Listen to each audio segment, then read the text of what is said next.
ख़ानदान को किन अज़ियत और किन मुश्किलात का सामना करना पड़ रहा है और अभी भी कुछ इंसाफ नहीं मिला। ये पूरा एक स्कैम हुआ है। मेरी बच्ची से मुलाकात करवाने मैं बहुत अज़ियत में हूँ। और ये जो स्कैमर है इनका एक क्रिमिनल रिकॉर्ड है। आज 10 महीने हो गए मैं उसके बगैर रह रहा हूँ, मुझे नहीं पता मैं कैसे रह रहा हूँ। वो सब कुछ लूट के ले जाती, मेरी बेटी को ना लेके जाती। हमने उसकी ना आवाज़ सुनी है ना उसकी शक्ल देखी है, पता नहीं वो जिंदा भी है कि उन्होंने मार दिया उसको। आज आपके सामने 52 साल का आदमी ज़ारो करार रो रहा है। MYK न्यूज की वीडियोस देखने के लिए हमारा चैनल सब्सक्राइब कीजिए। बिस्मिल्लाहिर्रहमानिर्रहीम, अस्सलाम वालेकुम नाज़रीन, आप देख रहे हैं MYK न्यूज़। मैं हूं नदीम खालिद। मेरे साथ ये जो वालिद और वालिदा मौजूद हैं, इनकी बच्ची जो है वो इनकी बहू ही उसको अगवा करके ले जाती है। उसके बाद अभी ये जस्टिस फॉर महम के नाम से एक टिकटॉक अकाउंट मेरी नज़र से गुज़रा, तो उसमें एक वालिद मुसलसल अपनी बेटी के लिए कोशिश करते हुए नज़र आते हैं। तो इनकी टीम से मेरा रब्ता हुआ, लीगल टीम इस वक्त मेरे साथ मौजूद है, तो इनसे जानते हैं। फहमीद नवाज साहब, ये बताएं ये क्या मामला है इन लोगों का और कहाँ तक केस पहुंचा है इनका? इनकी बेटी अगवा हो गई, बहू ने अगवा किया, कहा गया कि एक गैंग की सूरत ये काम करते हैं। किस तरह का गैंग है, क्या काम करते हैं? मामला शुरू हुआ है पबजी गेम से। पबजी गेम, इनका एक बेटा था, वो तो कोई 13वीं-14वीं का स्टूडेंट था, तो वो खेलता था, तो एक लड़की उसके टच में आई, तो उसने ना अपनी स्टोरियाँ इसको सुनाना शुरू की कि मेरे घर के हालात बड़े ख़राब हैं, मेरे घर वाले बड़े गलत लोग हैं, वो मुझे मारते हैं, तो मेरी जो वालिद है वो बड़ी बहन के साथ ज़्यादती करता है, तो मैं यहाँ रहना नहीं चाह रही। तो इसी दौरान ना क्या हुआ कि इनका जो बेटा है वो कहने कि बच्चा है, उसे समझ नहीं कि घर की जो प्राइवेट चीज़ें हैं वो नहीं दिखाई जाती। या 2 बेटों की, इनके बड़ों की शादियाँ हुई, उसमें ना इनकी जो बहुएँ आई उन्होंने जेवर पहना हुआ था। तो ऐसे जो ग्रोह होते हैं उनका तो टारगेट ही ऐसा होता है। तो ये उसने शादी लाइव ना उस लड़की को दिखा दी इनके बेटे ने। तो बात वहाँ से चली। 20 के दिन बाद वो जो लड़की है वो मुतासरा बन के इनके घर में आ गई कि मैं वहाँ रहना नहीं चाह रही, आप लोग मेरी इज़्ज़त बचाएं। तो माया नाम की वो लड़की थी। तो आके उसने कहा जी मैं और आपका जो बेटा है हम दोनों एक दूसरे को जानते हैं, तो मैं यहाँ रह लूँगी, तो हमारी शादी कर दें। तो इन्होंने तरस खा के उसकी इज़्ज़त बचाने की खातिर अपने बेटे के साथ उसकी शादी कर दी। उसकी वीडियो भी इनके पास मौजूद है। तो मामला ऐसा चला कि वो बाज़ार इनके साथ रही, लेकिन बैक एंड पे वो इन्हीं के मोबाइलों से रात को जब ये सो जाते थे इनके मोबाइलों से SMS करती थी पीछे अपने ग्रोह के साथ। तो वक्त गुजरा है तो उसको पता चल गया था घर में कि यहाँ पे इनका जेवर पड़ा है, यहाँ पे इनके पैसे पड़े हुए हैं। तो ये जो मुतासरा फैमिली है, तो इसके साथ उसने ना हर तरह का एक अच्छी बहू का किरदार घर में निभाया कि इनको ट्रस्ट हो जाए कि मैं बिल्कुल ठीक हूँ, मैं इनके साथ हूँ। तो उसके महीने के बाद जो है वो ये जो गैंग है ये पीछे से आया, तो उसने आके इनको डरा धमकाना शुरू किया कि ये बच्ची हमारी अगवा करके आप लोग ले आए। ये डर गए, इनको पुलिस पकड़ के डेरा इस्माइल खां ले गई, तो वहाँ इनके ऊपर FIR दर्ज हुई थी। तो उस लड़की ने क्या किया कि इनके हक़ में बयान दे दिए वहाँ जा कोर्ट में कि मुझे अगवा नहीं किया, ना मैंने कोई चोरी की है, तो ये बेगुनाह लोग हैं।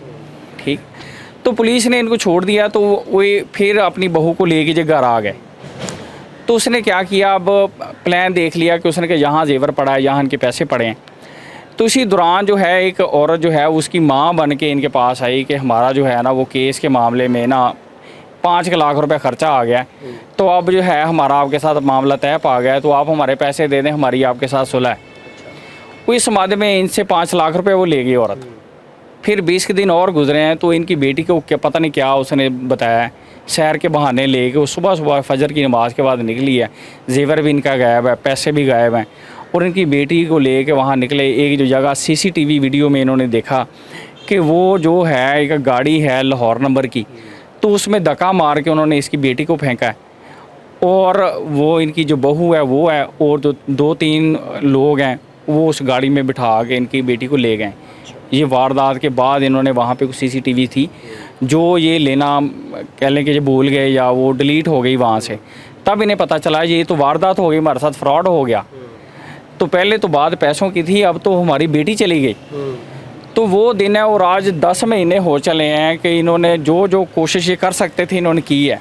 जब तक इनका इंसाफ नहीं हो जाता इनका यही मुतालबा है कि हमारी बेटी सामने आ जाए और आके कह दे कि जी मैं अपनी मर्ज़ी से शादी की है। तो 15-16 साल उसकी एज है, तो इन्होंने तो अपनी आंखों से देख लिया, उसको अगवा किया है उन्होंने। ये पूरा एक स्कैम हुआ है और ये जो स्कैमर है इनका एक क्रिमिनल रिकॉर्ड है वो भी इनके पास है। ये फैमिली, ये वालिद भी मेरे साथ मौजूद हैं। ये वकील साहब भी जिक्र कर रहे थे कि आपकी ज़िंदगी जो है बेटी के बाद बहुत मुश्किल हो गई। क्या कहना चाहेंगे इस पे? सर खुदा करवा मेरी बच्ची दिलवा दे, बस मेरी बच्ची से मुलाकात करवा दे। मैं बहुत अजियत में हूँ, मुझे जब मार दे, मुझे मेरी बच्ची दिलवा दे, बस मुझ पे रहम कर ले। कि आज 10 महीने हो गए मैं उसके बगैर रह रहा हूँ, मुझे नहीं पता मैं कैसे रह रहा हूँ। पता नहीं मैं जिंदा भी हूँ कि मर गया हूँ। कोई मुझ पे ये एहसान कर दे। मेरी तो कोई भी नहीं सुनता, मेरी तो कोई भी नहीं सुनता। मुझ पे एहसान कर दे कि मेरी बच्ची से कोई मेरी मुलाकात करा दे। अल्लाह का वास्ता है आप लोगों को, अल्लाह का कुरान का वास्ता है, मेरी बच्ची से मेरी मुलाकात करवा दे। आज आपके सामने 52 साल का आदमी ज़ारो करार रो रहा है। क्यों रो रहा है? कि मैंने एक मन्नत मुरादे मांग के बच्ची ली। हम 6 भाई थे, 6 भाइयों में भी सिर्फ मेरी बच्ची है, इसके अलावा हमारे पास बच्ची भी कोई नहीं है। किसी इदारे ने मेरी आज तक बात नहीं सुनी। ये मैडम मरियम नवाज माँ है ना लोगों की, मेरी भी तो माँ है ना। मेरी मैडम मरियम नवाज की हेल्पलाइनों पे सब जगह पे फ़ोन किया, लेकिन मेरी बात नहीं चली। मैं टिकटॉक बनाता हूँ, उस पर अपनी फरियाद डालता हूँ, लेकिन मेरी कोई बात नहीं। वो एक बंदा नहीं है, उनके पास 7-8 लड़कियाँ हैं। वो 7-8 लड़कियों को ऐसे गेमों के सहारे, किसी को फ़ोनों के सहारे फंसाती है, फिर उनके घर जाती हैं तो उनके बच्चों को अगवा करती हैं। वो क्या पता गुर्दे भी बेचती हो, क्या करते हैं ये तो हमें नहीं पता। वो उनके खिलाफ दहशतगर्दी की FIR है। मैं सबूत देता हूँ, मैं सबूत देता हूँ।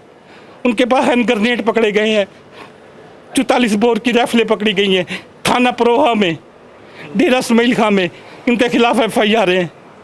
मुझे बताएं सर, मेरे खिलाफ भी तो कोई निकाल के दिखाए। मेरा जुर्म तो बेटी किसके पास है? आप ये वहाँ पे ये लड़की माया अगवा करवा के ले गई है। आपकी बहू थी? जी मेरी बहू बनी थी। मेरा कसूर यही, इसने जो मुझे आज भी सुनाई, मैं आपको उसके वॉइस मैसेज दे देता हूँ। आप उसके 9 मिनट के वॉइस मैसेज है, उसमें देख के वो ये इसमें क्या कहते हैं? वो कहती है कि मेरी माँ गलत है, मुझ पे तेज़ाब फेंका। शादी करने से पहले की बात है? जी सर, शादी करने से पहले उसने कहा मेरा मुझ पे मेरी वालदा ने तेज़ाब फेंका है। मेरी बहन ने खुदकुशी की है, मेरा बाप उसके साथ ज़्यादती करता, मेरी बारी है, मेरे साथ ज़्यादती करता है मेरा बाप। ये ना हो, ये बातें मैं जुर्मदार। अब मुझे सर बात पे आपने तरस खा के? सर हम पंजाब के लोग हैं ना, हम जल्दी तरस खा लेते हैं। तो मुझे क्या पता था ये 10 मुँह सांप है। अपनी बेटी समझ के रखा, उसकी इज्जत की, सब कुछ किया। तो सर मेरे साथ उसने क्या किया कि आज मुझे 10 माह से, वो तो मेरे पास 3 महीने मेरे बेटे के साथ रही है, मुझे 10 माह से आज मैं कौन सा दरवाज़ा नहीं खड़का के देखा। मैं हाई कोर्ट डेरा इस्माइल खां, हाई कोर्ट बहावलपुर, कौन सी अदालत नहीं गया, किस पुलिस के पास नहीं गया। मुझे मेरा जुर्म बता दें कि यार तेरा ये जुर्म है। मेरा यही जुर्म है ना कि मैंने किसी के पास तरस खाया था ज़िंदगी में। अब क्या कहेंगी आप, क्या अपील कर? तरस ना खाना किसी भी। मैंने जिसको पैदा किया था, 15 साल उसको पाला है, प्यार किया उसको। आज 10 महीने से हम उसकी शक्ल देखने को तरस रहे हैं। मुझे बताइए क्या कसूर है हमारा? हमने तो उस पर तरस खाया था, माया पर, लेकिन उस माया ने हम पर तरस नहीं खाया। उसने हमसे उस तरस का बदला लिया। उसने कहा कि तुमने हम पे तरस क्यों खाया था। वो सब कुछ लूट के ले जाती, मेरी बेटी को ना लेके जाती, जिसकी शक्ल देखने को हम तरस गए। आज 10 महीने होने को आए, हमने उसकी ना आवाज़ सुनी है ना उसकी शक्ल देखी है। पता नहीं वो जिंदा भी है कि उन्होंने मार दिया, उसको बेच दिया, क्या किया उसके साथ। जो क्यों नहीं लाते अदालत के वाज़े हुक्म के बावजूद वो लोग उसको ना अदालत में पेश करते हैं ना थाने में पेश करते हैं। हम बैलफ लेके गए हैं, उन्होंने उसको वहाँ से गायब कर दिया, घरों को ताले लगा के भाग जाते हैं ये लोग। ये पूरा गैंग है, ये इनको हमने इस चीज़ को साबित कर दिया, लेकिन हमारी बात कोई नहीं सुन रहा। आप DPO डेरा इस्माइल खान जो हैं उनसे, उनको अदालत ने हुक्म भी दे रखा है कि आपकी बेटी जो है अगर डेरा इस्माइल खान में है तो वो उसको पेश किया जाए, उसका बताया जाए और आपसे मिलवाया जाए। तो क्या आप उस पर क्या कहना चाहेंगी DPO डेरा इस्माइल खान को? जी DPO डेरा इस्माइल खान को हुक्म दिया है, हम उनसे ज़ाती तौर पर भी मिले हैं पहले। उस हुक्म को भी आज 1 महीना और 3 दिन हो गए हैं, अदालती हुक्म को। लेकिन अब ये बार बार ये कहा जा रहा है कि अदालती जो है जी अदालत में छुट्टियां हैं, ये है, उस फिर मज़ीद वो बहानेबाजियाँ हो रही हैं। ये हुक्म भी हवा में उड़ जाएगा जैसे पहले हुक्म उड़े हैं। आखिर में आप कोई अपील करना चाहे आला हुकाम से? जी मैं अपील करना चाह रहा हूँ कि FIA डायरेक्टर और DIG KPK, DIG पंजाब, तो ये एज सुन एज़ पॉसिबल मुतासरा फैमिली के साथ खड़े हों और इनकी बेटी को प्रोटेक्शन करें, जब जैसे कि कोर्ट का हुक्म है।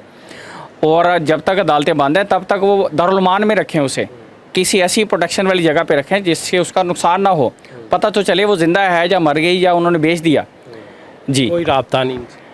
और 10 महीने से इन वालदैन के साथ कोई राब्ता नहीं है, कोई फ़ोन नहीं है, कोई तस्वीर नहीं है, कोई उसका बयान नहीं है।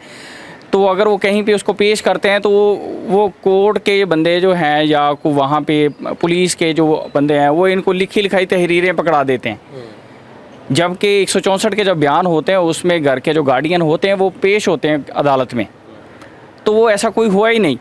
तो इसका मतलब है कि अदालत को भी गुमराह किया जा रहा है और जो पुलिस का सिस्टम है उसको भी डैमेज किया जा रहा है, उसको इन्फ्रिंज किया जा रहा है। बिल्कुल नाज़रीन, ये आपने वालिद और वालिदा जो हैं इनका भी मौक़िफ़ सुना और उनके जो लॉयर हैं वो भी इस केस के हवाले से तफसीलन बता रहे थे। लेकिन इस वालिद की और वालिदा की ज़िंदगी जो है इस वाक़े के बाद बदल के ही रह गई है। ये रोज़ाना की बुनियाद पे धक्के खाने पर मजबूर हैं। नौकरी से बता रहे थे मुझे कि इनको बर्खास्त कर दिया गया। ये वालिदा भी जो घर पे घर के काम कर रही थी, बड़ी हंसी खुशी जो है बहू भी बसाई थी। एक बहू जो है वो वैसे ही फ्रॉड करके चली गई, दूसरी बहू जो है उनके घर वाले परेशान हुए कि शायद जिस घर की इस तरह का मामला बन गया है तो कल को उनकी बच्ची यहाँ महफूज नहीं है, तो उन्होंने भी उस बच्ची को जो है वो अपने घर ले गए और बाद में तलाक़ का मुतालबा उन्होंने किया और तलाक़ भी ले ली। तो उसके बाद इस ख़ानदान को किस तरह देखें कि किन अज़ियत और किन मुश्किलात का सामना करना पड़ रहा है और अभी भी कुछ इंसाफ नहीं मिला। तो आला हुकाम जो है आईजी पंजाब उस्मान अनवर साहब, आपसे ख़ुसूसी अपील है। उसके बाद जो आईजी केपी हैं वो भी लाहौर में ही CCPO रह के गए हैं और पंजाब में काफ़ी सर्विस करके गए हैं, तो उनसे भी ख़ुसूसी अपील है कि कम अज़ कम इस फैमिली की इतनी मदद तो कर दें कि इनकी बेटी जहाँ भी मौजूद है उनको लाएं, इनसे एक मुलाकात करवा दें, अपनी मौजूदगी में करवा दें। कम अज़ कम ये इनकी ज़िंदगी जो है कुछ आसान हो जाए। फ़िलवक्त इतना ही, मुझे दें इजाज़त। अल्लाह निगहबान।